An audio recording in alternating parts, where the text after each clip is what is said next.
एक विषय है जिसको मैं आज लाल किले से स्पर्श करना चाहता हूं और वो विषय है हमारे यहां बेतहाशा जो जनसंख्या विस्फोट हो रहा है।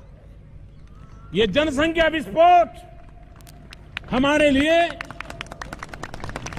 हमारी आने वाली पीढ़ी के लिए अनेक नए संकट पैदा करता है। लेकिन ये बात मानना होगा कि हमारे देश में एक जागरूक वर्ग है जो इस बात को भली भांति समझता है। वे अपने घर में शिशु को जन्म देने से पहले भली भांति सोचता है कि मैं कहीं उसके साथ अन्याय तो नहीं कर दूंगा, उसको जो मानवीय आवश्यकताओं की पूर्ति है वो मैं कर पाऊंगा कि नहीं कर पाऊंगा, उसके जो सपने हैं उन सपनों पूरा करने के लिए मैं अपनी भूमिका अदा कर पाऊंगा कि नहीं कर पाऊंगा। इन सारे पैरामीटर से अपने परिवार का लेखा जोखा लेकर के हमारे देश में आज भी स्वयं प्रेरणा से एक छोटा वर्ग परिवार को सीमित करके अपने परिवार का भी भला करता है और देश का भला करने में बहुत बड़ा योगदान देता है। ये सब सम्मान के अधिकारी है, ये आदर के अधिकारी हैं, जिनका उनका जितना सम्मान करें, छोटा परिवार रख के भी वो देशभक्ति को ही प्रकट करते हैं, वो देशभक्ति का अभिव्यक्ति करते हैं। मैं चाहूंगा कि हम सभी समाज के लोग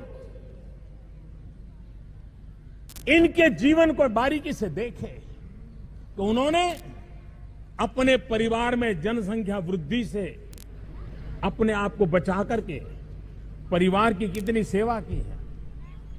देखते ही देखते एक दो पीढ़ी में ही परिवार कैसे आगे बढ़ चल गया है, बच्चों ने कैसे शिक्षा पाई है, वो परिवार बीमारी से कैसे मुक्त है, वो परिवार अपने प्राथमिक आवश्यकताओं कैसी बढ़िया ढंग से पूरा करता है। हम भी उनसे सीखें और हमारे घर में किसी भी शिशु को आने से पहले हम सोचें कि जो शिशु मेरे घर में आएगा क्या उसकी आवश्यकताओं की पूर्ति के लिए मैंने अपने आप को तैयार कर लिया है? क्या मैं उसको समाज के भरोसे ही छोड़ दूंगा? मैं उसको उसके नसीब पे छोड़ दूंगा?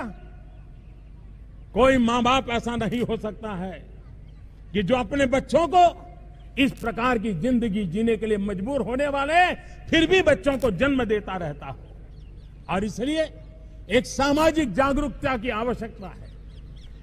जिन लोगों ने ये बहुत बड़ी भूमिका अदा की है उनके सम्मान की आवश्यकता है और उन्हीं के प्रयासों के उदाहरण लेकर के समाज के बाकी वर्ग जो अभी भी इससे बाहर है उनको जोड़ करके जनसंख्या विस्फोट इसकी हमें चिंता करनी ही होगी। सरकारों ने भी भिन्न भिन्न योजनाओं के तहत आगे आना होगा, चाहे राज्य सरकार हो, केंद्र सरकार हो, हर किसी ने इस दायित्व को कंधे से कंधा मिला करके हम अस्वस्थ समाज नहीं सोच सकते, हम अशिक्षित समाज नहीं सोच सकते हैं। 21वीं सदी का भारत चाहे सपनों को पूरा करने का सामर्थ्य व्यक्ति से शुरू होता है, परिवार से शुरू होता है। अगर आबादी शिक्षित नहीं है, तंदुरुस्त नहीं है, तो न वो घर भी सुखी होता है, न वो देश भी सुखी होता है। जन आबादी शिक्षित हो, सामर्थ्यवान हो, स्किल्ड हो और अपनी इच्छा आवश्यकताओं की पूर्ति करने के लिए उपयुक्त माहौल प्राप्त करने के लिए संसाधन उपलब्ध हो, तो मैं समझता हूं कि देश इन बातों को पूर्ण कर सकता है।